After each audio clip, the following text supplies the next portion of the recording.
Coming to you from Strings and Things Studio in Ventura, California, I'm Katie. I'm Anne. And I'm Karin. And this is the Strings Unraveled Book Club.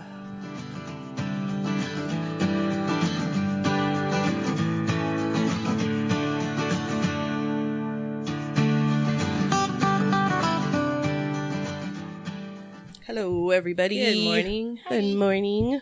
How are y'all doing? Pretty decent. Yeah? Yep. Good. I'm getting over either a terrible cold or the flu. I feel fine now, but if I sound groggy, it's because it's just all stuck up in my sinuses. So I will try not to clear my throat or sniff too much, but what are you going to do? You're gonna live. Yes. Thank God, because I was down for the count for a while. Oh, I hate that feeling. I had like a headache for like 4 days straight. I just laid in bed. It was the worst. But, now I'm back in the land of the living and Welcome back. Happy to be here. Mm-hmm. This month we are talking about my book club pick, which is called What You Are Looking For Is in the Library by Michiko Aoyama. I will read the little blurb in the jacket. It says, "What are you looking for?" so asks Tokyo's most enigmatic librarian. For Sayuri Komachi is able to sense exactly what each visitor of her library is searching for and provide just the book recommendation to help them find it. A restless retail assistant looks to gain new skills. A mother tries to overcome a demotion at work after maternity leave. A conscientious accountant yearns to open an antique store. And a recently retired salaryman searches for newfound purpose. In Komachi's unique book recommendations, they will find just what they need to achieve their dreams. What You Are Looking For Is in the Library is about the magic of libraries and the discovery of connection.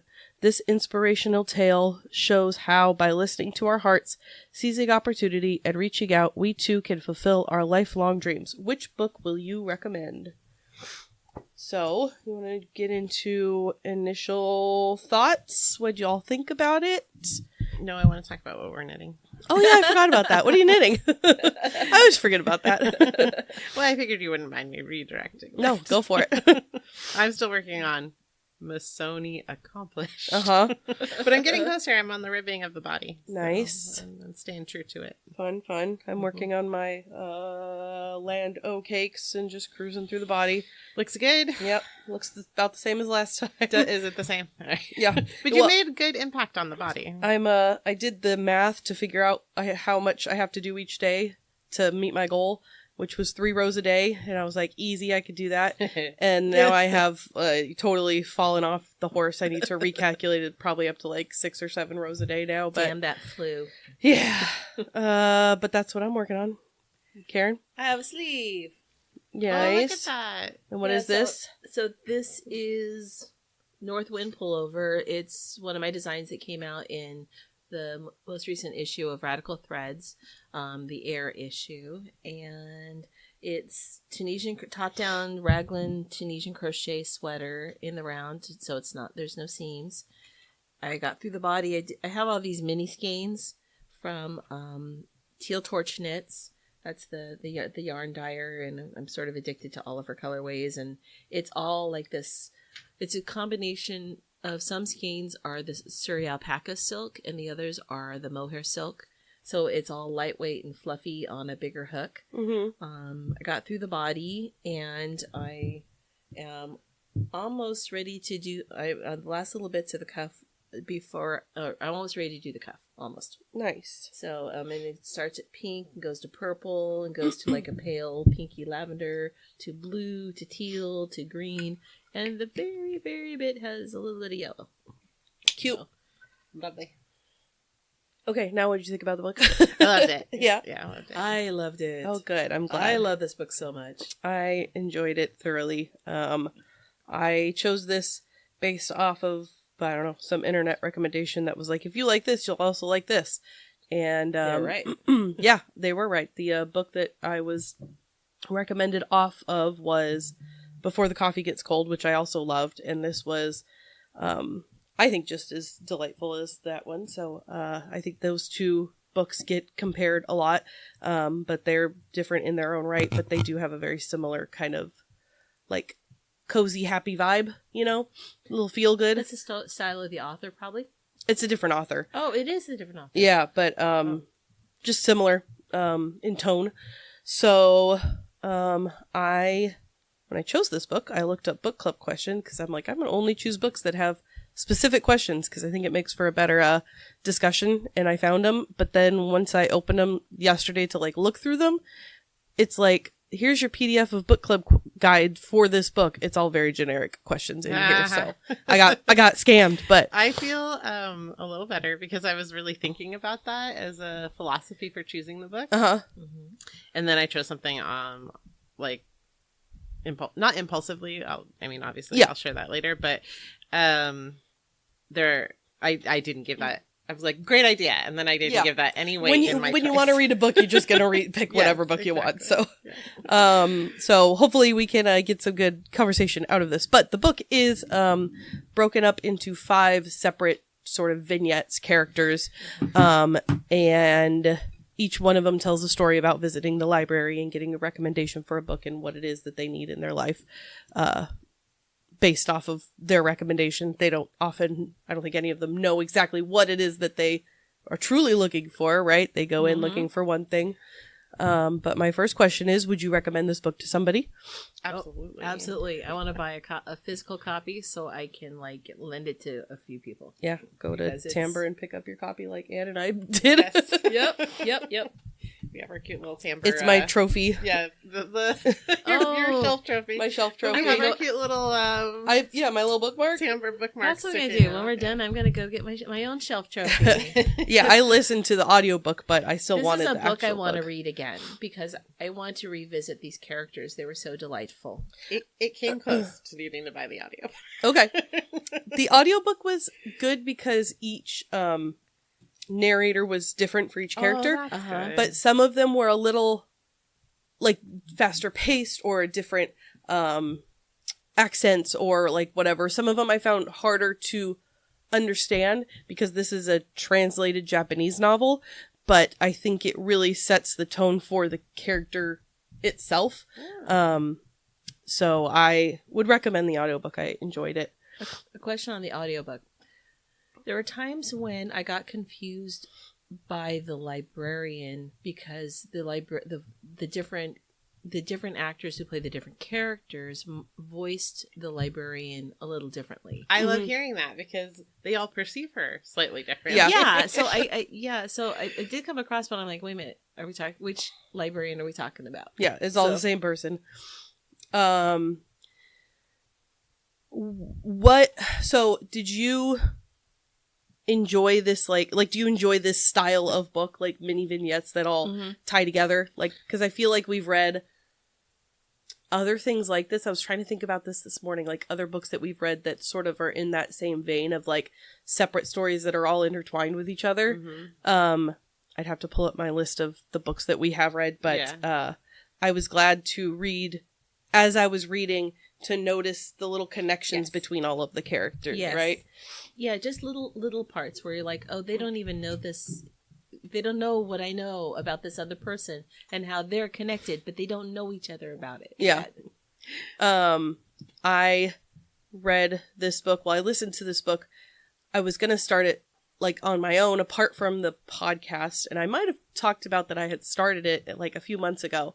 And I read the first chapter and I was into the second chapter. And then my like loan from the library app expired. And then when I went back to it, I had forgotten that I had started it in the first place, and I was running low on time, so I was like, I'll just pick up where I left off. So I finished it, and then I was like, well, I really should go back and reread chapter 1, because I feel like I am missing out on, like, connections and stuff, which I'm glad I did. The last chapter had a lot of connections. It did. So this morning I listened to it at 2 times speed to get through the first chapter again, and I'm glad that I did that. So the next question I have is, who was your favorite character? But I think I'd like to transition to this in just to taking it one chapter at a time and discussing each character. Good, each one is very distinct, even though it's all happening in the same little neighborhood. So the first chapter is about Tamuka, who is a college dropout who works at a local... I think of it as like a Target, you know? She didn't drop out. She only I guess she went to junior college. I just have a quick. Can we talk about the library first before we talk about or do you have a different thing you want to do? I mean, we can, yeah. Well, because the library itself is kind of a character. Yeah. Yeah. Because maybe we Well, talk tell about, me more. Say okay, more about okay. So my perception, maybe this does go character by chapter by chapter, because each person's. Okay, strike that. We're gonna go back to what you were doing. I mean, each character visits the library in order to look for something specific. So, but it's not like a it is a freestanding library, but it is connected to the kids. Yeah, it's in a center, community house. So they have which is connected to a various school. classes and, resources for the community. There's a library, there's meeting rooms, there's, different events going on. And each character ends up at the community house or the library for a specific reason, right? So Tomoka goes to the community house because she wants to take a class on how to learn how to use her computer, because she is unhappy at her job at the department store as a sales associate in women's wear, and wants to transition into something where she feels more like she's doing something exciting, right? And as a side note, one of the things that I really enjoyed about this book is most of the characters are looking to either change their job, or they're unhappy with their job, or they, there's a lot about like employment. Yes. And I think the librarian, Miss Komachi, says like, she's like, oh, I just work in the sales department. And she's like, is that really a bad job? Like, there's no shame in anybody's career. And it's all about like what you can find to, either enjoy your job or, yeah, no, you're right, I should look for a different job. And so Tomoka goes to the library to learn how to use her computer so that she can try and be something else besides a sales associate. She goes to the librarian. The librarian's like, yeah, here's a bunch of recommendations for how to use Excel, and then here's also a book about Too Little Feel Nice, a little kid's book. Cutest sounding book. You guys will be very happy to know that these are all real books that she recommends. Yeah. There's a reference in the back of the book. There's Oh, see, you could read Guri and Gura for yourself if you want. So there you go. The audiobook is good, but this is not a resource that's on the audiobook. Is the plant tree real though? I don't think so. I wish it was, because I would like to read that book. Yeah. That's in one of the future chapters. But, and then with each book recommendation, there's one like sort of special one at the bottom of the list that the librarian's like, read this book too. And everybody's like, why would you recommend this to me? And that ends up being the Every thing, one of them, right? And but in addition, what else do they get with each of their little presents? I love it. She is a needle filter. Yeah. And my most favorite, I think it's in the last chapter when she's talking to Masao. It's called Handy Work. Yeah. Yeah. It's work. It's called handiwork. Work. Yeah. He's like, I want a hobby. Yeah. It's work.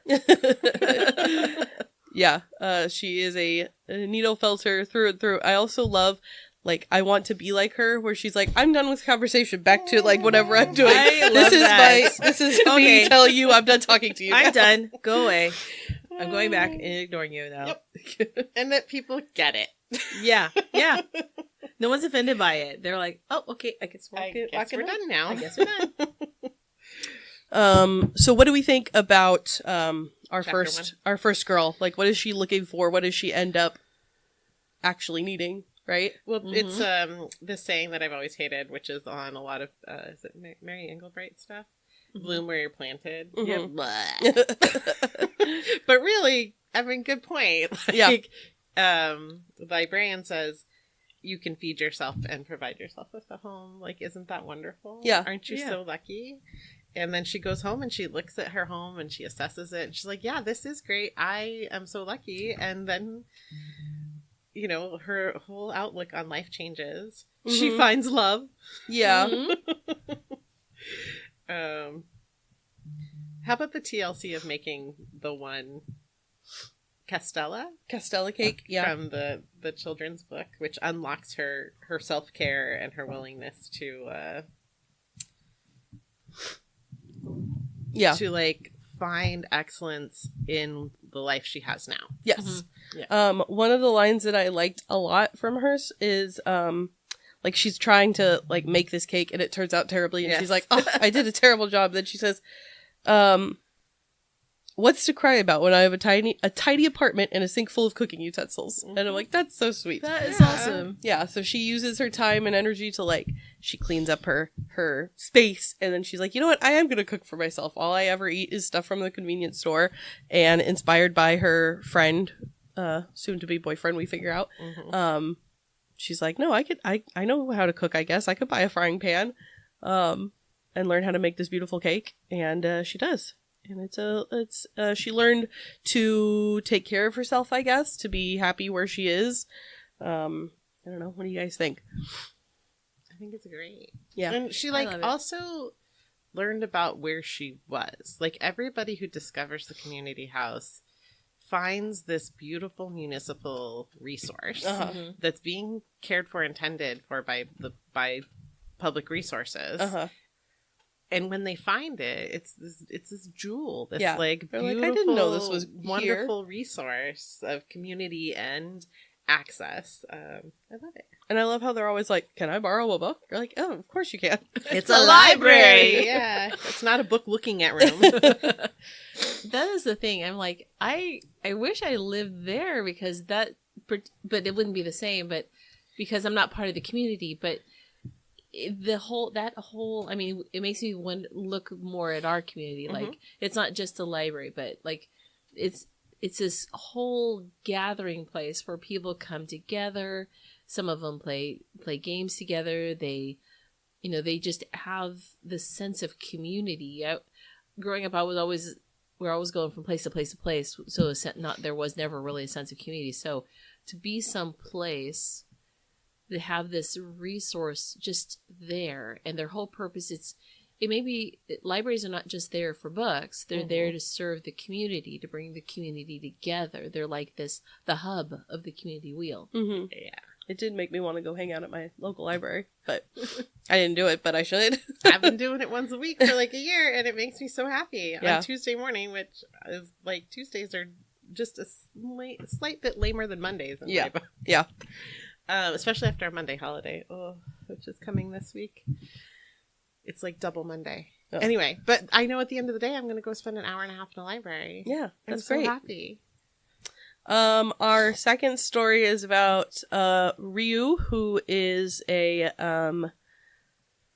what does he do? He's an accountant, right? Yeah. And he has a passion for antiques, and remembers an antique store that he used to frequent when he was a child and has fond memories of it and wants to open his own antique store, right?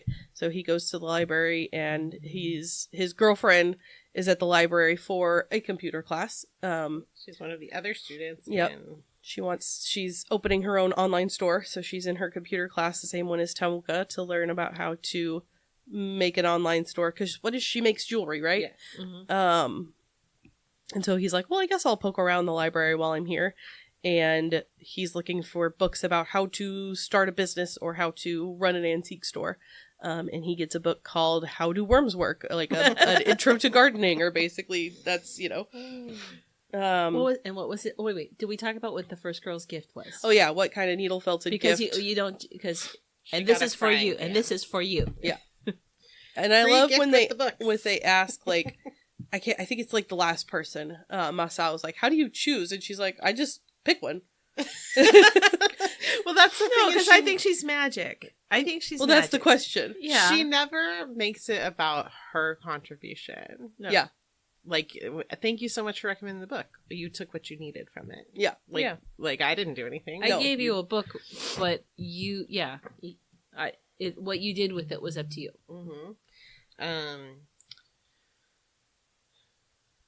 So our first girl got the frying pan. And then she proceeded to buy a frying pan and make a castella. Yeah. Our second character here gets what did he get? He gets a cat. Oh yeah, the cat. A little cat. Yeah. His story's a little fuzzier for me. But basically it ends up he realizes, like, I can work at my full-time job as an accountant and also run this store at the same time. Yep, because parallel career. inspired by his cat, his felted cat, he runs into cat cafe basically, and the owner of the cat cafe, he like basically nails down to be like, tell me how you do this. Like, this is a job that you love and enjoy, but also at the same time he's a IT. Yeah. And I like the idea, the representation of, doing two jobs at once, your Yes. passing job and Yes. your other job. I thought that one might like appeal to us the most. Yeah. Like I said, his story's a little fuzzier about how his book, connects all this. It's the parallel career thing. So Okay. he gets the book, but he also takes the pamphlet and is using it like as a bookmark that Oh, talks okay, about the yeah. cat store. Mm-hmm. And so he had read about the bookstore cafe owner, and in many interviews he's like, I have a parallel career. So he's reading about how worms work, and there's a paragraph about like humans live in one world, plants live in two worlds. They live above the ground and below the ground, and they have business going in both, or something like that. And then he's like, oh, parallel career. Yeah. So he gets, I think we figure out in the future that he has actually opened his store. Yes. We learn about that, I think, in the last chapter. Correct. The last chapter does a lot of tying together Yes. of everybody else's stories. I think But it might have touched every other character in that last Yes. chapter. Yeah. It does. Yeah. But there's also these little tiny pokes, where throughout the book of that they don't go where they're like, you see a tiny little connection and then it moves on. Yeah. Just remind But it's so realistic. Yeah. Like, I love the stakes of this book because they weren't high, but they were important. Mm-hmm. Because it's everyday people in their everyday lives making everyday decisions. Yeah. But they're pivotal decisions in their worlds. Like, Yes. So the stakes are both high and not. Mhm. Right. You understand that from their perspective, the stakes are very high. Yeah. You're like, oh, I'm going to, switch careers. And for someone like that's such a big deal. Mhm. And for everybody, that he meets a person who's like, I've worked 20 different jobs in my lifetime, right? Like, it's not that big a deal. And even in the first one, Tomoka, I can't remember what her friend's name is that works at the eyeglass store that becomes her boyfriend in the future. He's Kitayama, yeah. He's touched on in a future chapter, but he's like, no, I had this career, this high-paying career where I worked in magazine publishing, and it was too much, and so now I work a much slower, job and a quieter life, and he's extremely happy, and he feels like happy and healthy, and he's taking care of himself, and so in her mind, she's like, I gotta work, I gotta get a job that's, big and powerful. I have to guess, just from my own, like, cursory exposure to Japanese work culture, that this book has to be, like, revolutionary. Very controversial. Yeah. Probably. Well, I don't know about controversial, because you'd have to hope that it was taken seriously. Yeah, enough that's to be true. Controversial. But it is definitely different than the work and perspective. school culture that I perceive about, like, post-war Japan. No, you're right. So, because even in the United States, this book has to be, like, isn't it making you think about your work choices? Yeah. We all work a lot, and we're doing our parallel careers. But, like, I don't know, it just, the Kiriyama and say, like, working less was so much better for me. Yeah. Like, I have a better life because I work less. Yeah. You don't have to have the corporate structure that you don't have to work like a rat on a wheel hoping that at the end of your life that then you get to do the thing you really like. It's doing the one that helps pay the bills helps you do the thing you really like. Right. It takes the pressure off of it, lets that thing that you really like not be the work. Except for our third girl. Yeah. Our third girl is the only one who gets to work in a creative field and just work in the creative field. Yes. Yeah. Yeah. Well, she's also a mom, so I guess that's her parallel career. Yeah, that's true. But So yeah, when we get to her, I have thoughts. yeah, I mean, like you were saying, in comparison to Japanese work culture, like salarymen who basically live in capsule hotels and work 24/7, right? Like, Wow. That does not But sound that's like a what life. Kiriyama was living. Yeah. Is sleeping on the floor in his office. Yep. Not caring for his physical or mental well-being. Yeah, and then learning to break away from that. Mm-hmm. Our third story is about Natsumi, who is a mom who works in a magazine publishing company, and she has a job that she really enjoys, working for a magazine that she really enjoyed, like a young woman's magazine, fashion magazine. And then she gets pregnant, has her baby. When she comes back, she finds out that she's been demoted. She shortened her, like, wonderful 14 months of maternity leave. Yeah. That you're entitled to. Yeah. Which she didn't take because she thought it was going to sabotage her. Yeah. Which, either way it did. You were sabotaged anyway. Yeah. I was so angry for her that somebody else made the decision that as a mom, this is how we think you should live your life. That we see that you were tired and you're not getting the groove of. They didn't even give her a chance. They didn't give her a chance. No, they made on the first day back. They decided they don't let her go back to her job. Yeah, they decided for her. So any autonomy she had, any voice she had, it was just like, bye. And they phrased it as if, we're really doing the best for you. We are just concerned for you, and we think it's best for you to go over there. They weren't wrong, though. They weren't wrong. You're right. You're right. They didn't give her a chance to try to find a rhythm on her own. It was just that is wrong. But they weren't wrong. Yeah. But women get treated like that all over the place. Like, that's what the pay gap is. You don't need that much. You have a man in your life to be the you don't need to breadwinner. work this hard. You have a husband that supports you, so we're going to demote you. Yeah. Or you could go find a man. I also really liked about her story is that you get a lot of like home life between her and her child and her and her husband, and how initially you're like, well, this guy's kind of a jerk because he's not really like doing anything to help. But at the same time, she's not asking for any help. Yeah. And he says, like, when you just yell and complain and say, I need help, I don't know what to do, so... if can you help me help you? Help me you. And he does. He's very supportive of her when she's like, I want to quit my job. I don't want to work here anymore. I have this other idea. I want to become a book publisher. And he's like, great, let's do that. That sounds so much better for you. But initially in reading, they have, an argument. Their child is upset because she thinks that it's her fault that her parents are arguing. Stop yelling. I'll clean. Yeah. You're right. If you cleaned up, this would be better. Yeah.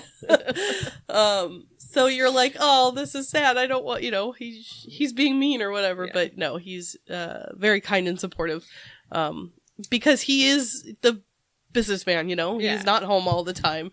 But she learns to strike a balance between that to be like, you drop her off in the morning, I pick her up in the afternoon, I wonder about a lot of men because, like,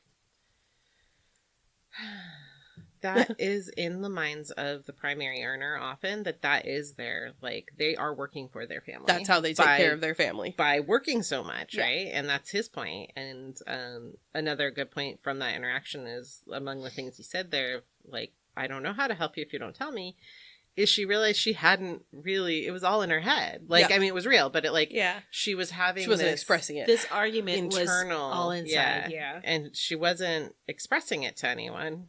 Yeah. Like, he stays out all the time and he doesn't support me. It's like, well, he does. You just, like you said, you've internalized it and not. And the postpartum brain is just, I don't even know if she would have known to ask for help. If she's so used to doing everything herself as in her job and whatever she's used to being, it is really hard to pivot from that way of being and to ask for help and maybe in their partnership before a child, they just were in sync with each other. I do think that there's that sometimes the guy doesn't adapt because it doesn't affect his day to day in the same way. Right. But you're right. If she does not know how to ask for help. But this also, I think, ties in really, really well with our last character, because we'll talk about him later, but he has a point where he's like, oh, I'm so glad my daughter remembers something fun that we used to do together. Because in his mind, he's like, I'm sure she doesn't remember any fun times of growing up because I was working. Like, Yeah. my wife was the primary caregiver. I was working, away from home, and he's so glad, like, oh, no, she does remember, spending time with me when she was young and stuff. And so she goes to the library just to have some time to take her daughter Sanity. somewhere, right? Yeah. Get through the weekend by herself because her It's husband's like, we've already gone to the zoo. What else can we do? Yeah. Try to entertain. And I can't remember what she goes looking for to ask of. She just wants more children's books. Yeah, like I can't remember what. I'm trying to find that part. Of the what chapter. Her special book was. Yeah, so she gets a recommendation of a bunch of kids' books, and then the last one is Door to the Moon by Yukari Ishii. And she's like, well, I don't know what that is. She knows the name because she has heard of her horoscopes, online horoscopes, and she's like, I don't know why you recommended this to me, but okay. And then she gets a little needle felted earth as her bonus gift. Yeah. And yeah, I really enjoyed her story because there's the her whole plot is like she helped this author publish a serial novel in a series of the magazine that she works for. Then that magazine is like, no, let's turn this into a book, because she convinces them that that's a great idea, and it becomes a best-selling book, right? And she reconnects with her author friend who wrote this book, a nice older woman who gives her lots of advice and is extremely understanding of her position in being a working mother. And I thought that was nice. What does she take from her book? Excuse me. I think the thing she keeps applying is the sun eye and the moon eye. So like the moon eye is more of like your gut feeling, I think, and your sun eye is your more logical brain, right?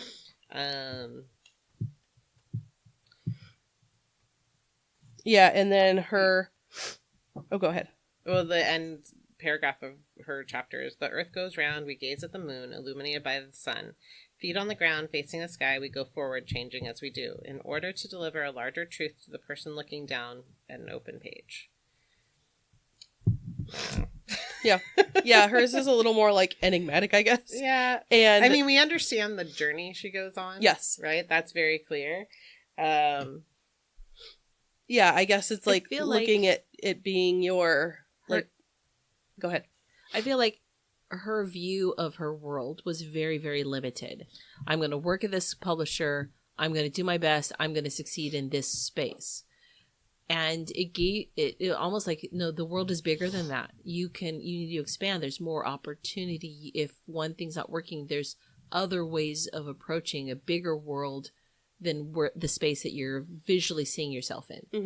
That's what I took from it. And the wrap up, I don't know why I read that. There's another, because she's editing a book about Santa Claus, right? Yeah. That's how it opens, and the story's kind of told backwards to us. The Santa Claus that parents teach is not a lie, but a larger truth. Likewise do the eyes of the sun and moon, and our hearts cooperate without denying each other's existence in formulating our perceptions of the world. So it's like how you view the world and incorporating that in your person, right? And actually, she's not editing the book. That's part of the moon door. Sorry. Well, that's okay. Door to the moon. She reconnects with an old friend from when they were in publishing together, Hiroya, who is like, oh, you know what? I heard of this other company that's looking to hire somebody, and you might be perfect for it. And she's like, that sounds great. And she ends up at like the absolute perfect job for her, working in a very family-friendly, children-friendly environment, publishing children's books. And I'm like, I want to work that job. That sounds so nice. Our fourth character is Hiroya. And Hiroya is unemployed. He lives at home with his parents. He feels like nothing is, going on in his life. He's an aspiring artist who always enjoyed drawing and manga and intended to make that his career in life, right? And now he's 30, and he's like, well, I'm not doing anything, so he feels like his life is not going anywhere. So he goes to the library to go to the like the farmer's market that just happens to be there to buy a giant cabbage for his mom. And while he's there, he hears about this person, and he's like, oh, this must be a cute girl. I want to go talk to this cute girl. Because I kept meaning to look up. Did you look up what her name means? No. It's like, hold on. Her first name means small lily. Okay. I remember someone said, oh, that's a cute name. Yes. The first Sayuri girl. Komachi. And then the beautiful lady. Oh. Is the small lily. Yeah. Which she is not. No. And yet she has all this small grace to her. Yes. And beautiful lady. Yep. That's so cute. You asked, I'm gonna go rewind a little bit. You asked, like, do we like this style book? I do like it because it's fun to connect while you're reading and to catch the connections. But I wanted to know more about the librarian. We get a tiny little glimpse about her personal life, but I do want to know more about her. I want to know about her husband. Yeah. But she's a very private person, and you get that perspective. I think she is. Mrs. Moriu or whatever knows her very well. Yeah, I don't know if it's just that she's private or just that we just don't have a chance to, you're not going to ask that many questions about a public, if you go to your library, you're not going to be like, tell me all about your life, librarian. Well, I take meters what she shares. That's when she goes back to her needle felting. Yeah. And maybe because she doesn't use a lot of words. She says what she needs, and then she's done. I think of that as being a quiet, private person. That's how I perceive it. Yeah, but I mean, at the same time, she's at her job, right? So, how much of your personal life are you going to share with a random stranger you just meet, So depends on your personality. That's true. So Hiroya goes to the library. He ends up at the reference desk, and she recommends him a book called Evolution of Visual Record and hands him a little needle-felted airplane, and he's like, okay. I love the response. Okay, what is he this wanted thing? he came to the library because he saw someone with a manga character. Yeah, and he's like, that's a cute character. I want one, I want one of those. And he gets an airplane, and he's like, oh, all right. And so he looks at the evolution book that he has been, recommended, and he's like, okay, this is cool. It's a big picture book, it makes me think of like a coffee table book. Yeah. Exactly. And he learns about evolution and Wallace versus Darwin in the origin of the species race, and who published first and all that. And then he goes home and he goes to his high school reunion where he meets up with an old acquaintance, not really a friend, but a guy that he knew in high school, who is wanting to become an author, and he writes novels, and the jerks from his high school are still jerks afterwards, and isn't that how it is? Yep. If you're a jerk in your heart, you're a jerk forever.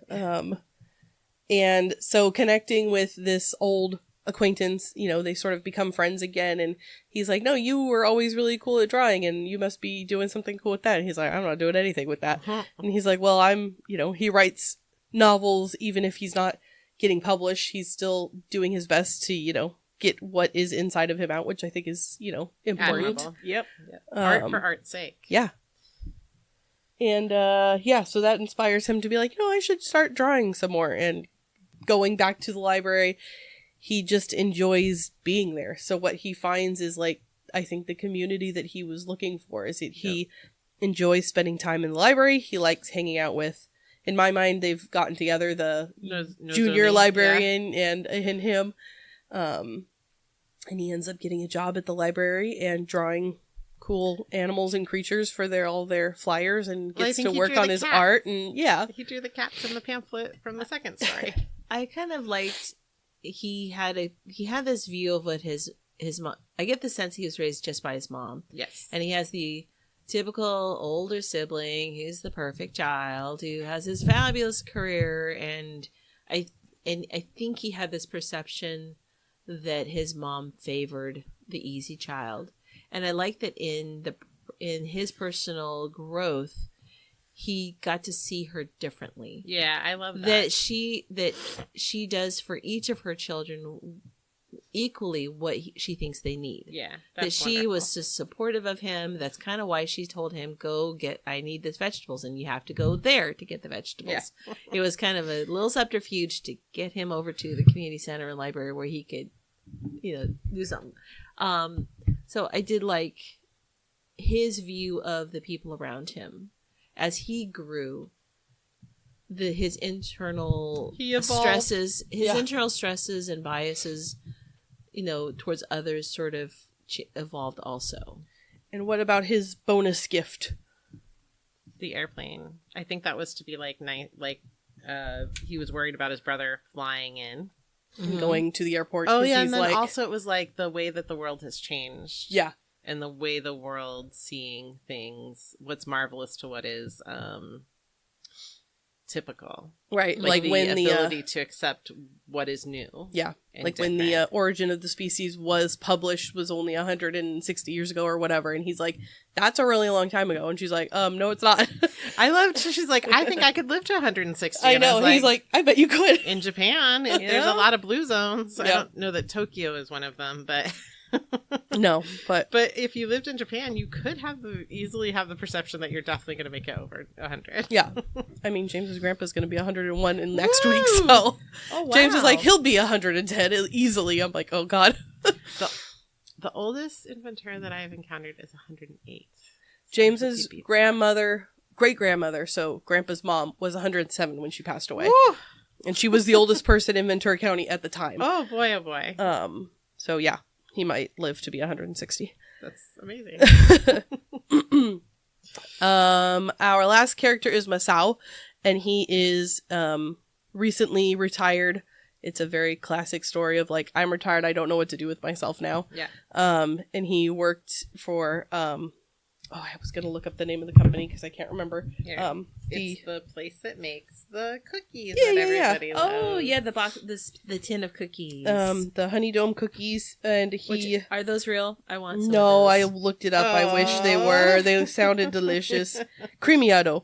And he worked for this company that makes these cookies. Like he works at Nabisco or whatever, and for 40 years, he's retired. His wife is still working, and what does she do? She teaches computer classes at the local community center. And she recently taught a young woman how to use spreadsheets. Yep.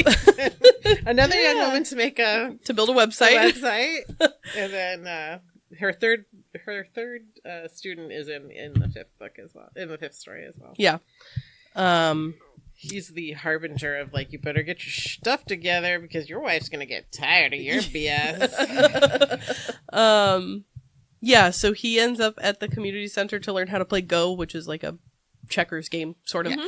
It's a really complicated It is. My brother tried to teach me once, and I was like, no, sorry. My dad tried to learn it in his 40s, and I remember it being like impenetrable. Yeah. And my dad loved chess, so there's a very dumbed down version called Othello. Yeah, my dad had Othello. Yeah, I played Othello. Othello is approachable because I have played it too. And that's the thing. Yeah. It is a much it's simpler. more checkers like. It's more checkers. Yeah, we played Othello a lot. It is to go actually. what checkers is to chess. Chess, yeah. Same shape board, very different movements. So he is retired. He goes to learn how to play this game, and at the library, he's like, sorry. No, that's okay. I love that game. Yeah. Anyway, moving on.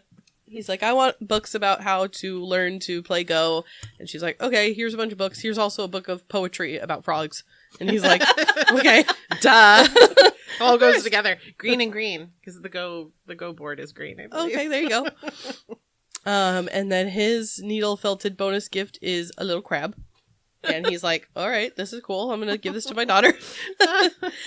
His story is touching, and his audiobook narrator was my favorite because he had the strongest Japanese accent. Yeah. So he sounded like a very like old school Japanese kind of, I mean, I don't know anybody that, sort of person, but I thought the narrator was well chosen in that he had a very strong Mr. Miyagi. So. Kind of.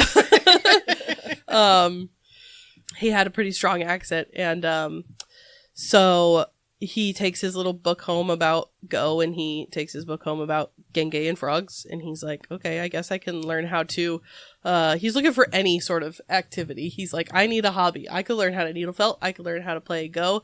I could transcribe poetry. And so he starts writing and transcribing poetry, because he's like, I guess this is the way you learn, you know, to approach poetry. And he finds that this, I think it's almost nearly like a children's book of like, it makes me think of like Shel Silverstein, of poetry, and he starts writing it down, and it helps him to connect with his daughter who works at a bookstore. And she's like, no, I love that book. Here's my favorite poem in that book. And he's like, hey, that's my favorite one in that book too. And he gives her his little felted crab, and she's like, oh, I love this thing. And she puts it on her bag with a little safety pin. And his story is very sweet, because he ends up talking to the superintendent of his building. And Mr. Ebigawa? Ebigawa, yep. Mm-hmm. The antique store owner. I know. Chapter I was like, 2. oh, that's so cute. And he talks about, you know, the young man who's now starting an antique store. And he's like, I don't know what to do with myself. I worked at the same place for 40 years. And he's like, I worked in a million places. And I can sort of relate to Mr. Ebigawa. And then he's like, no, when something strikes, I have to do that thing. And I'm not satisfied until I've tried it. And I'm like, I've been there. Yep. That's how my brain works. Is that how we learn all our crafts? Perhaps.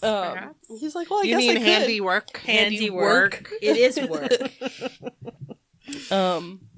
But yeah, I liked his story because it, he takes his wife to the store to buy some new clothes, and she's the computer teacher of Tamuka, who's still working at the clothing store, but she seems much happier. Yeah. And she's like, you know what you should do? You should learn how to make rice balls, because I bet your wife would really like that, because her boyfriend makes them for her. Rice balls made by men are the best. Yeah.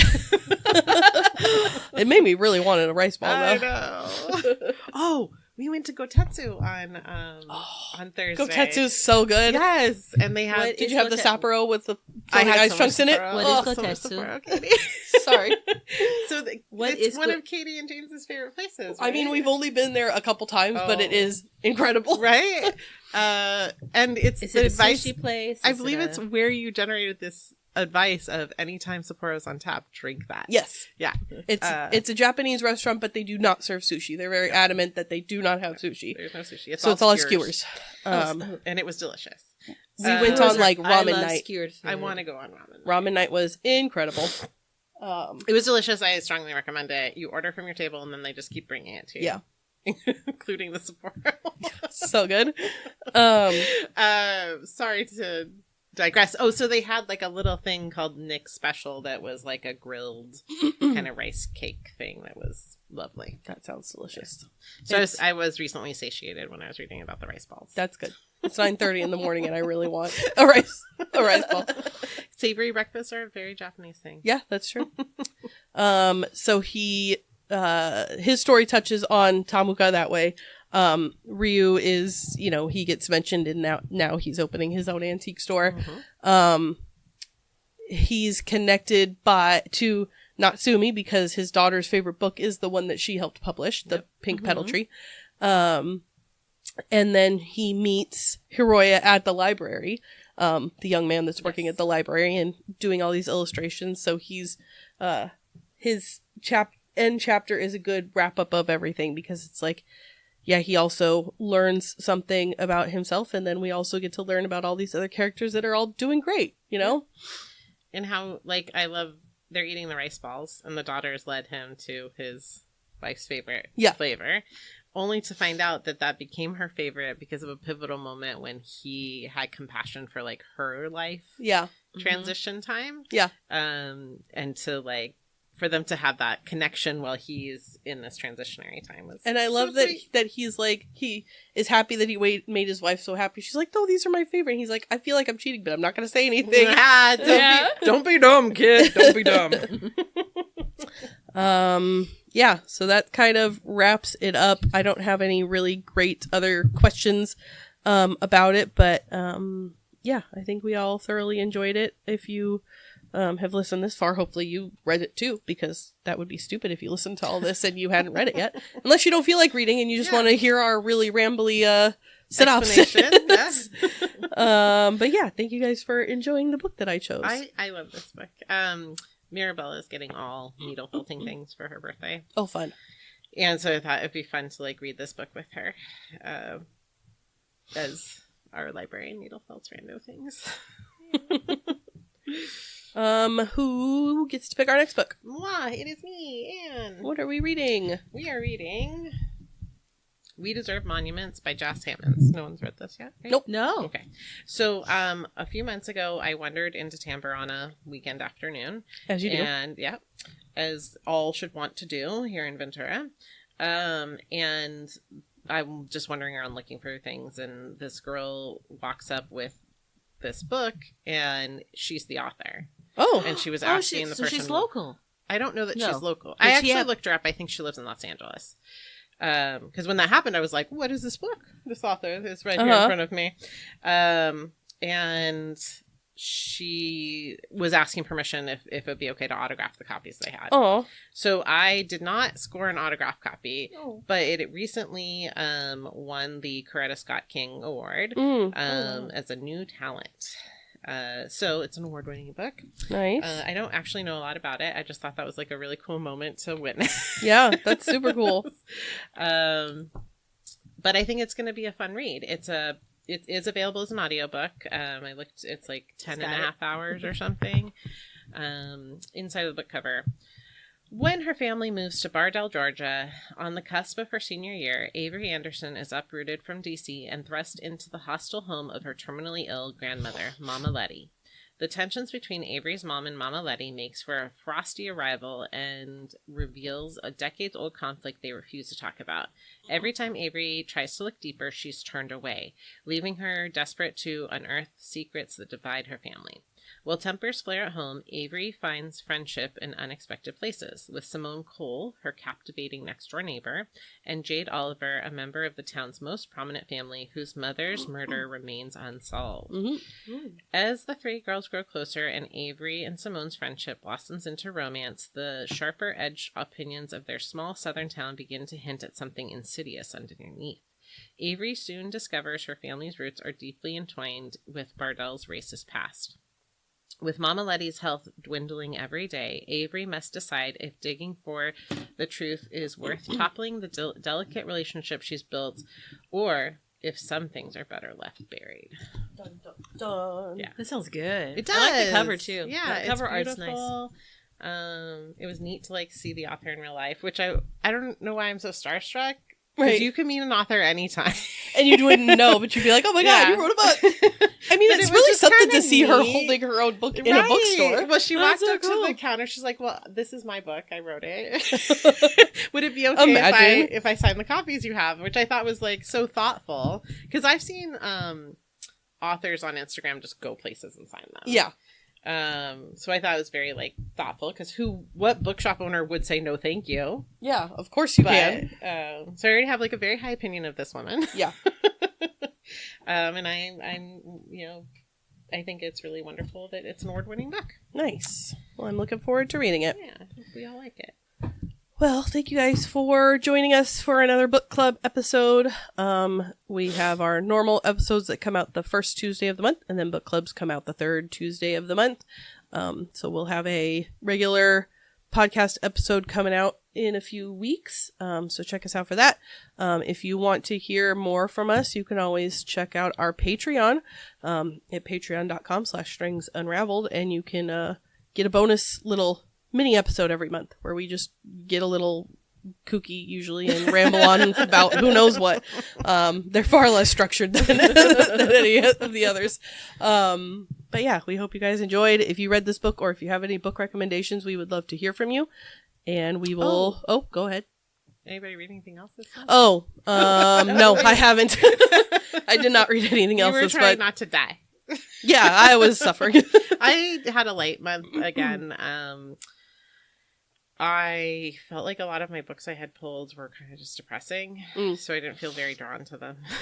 But I did muscle through one that was very good. And the only reason I say I muscled through it is because it was kind of depressing was all. And that is The Lost Flowers of Alice Hart by Holly Ringland.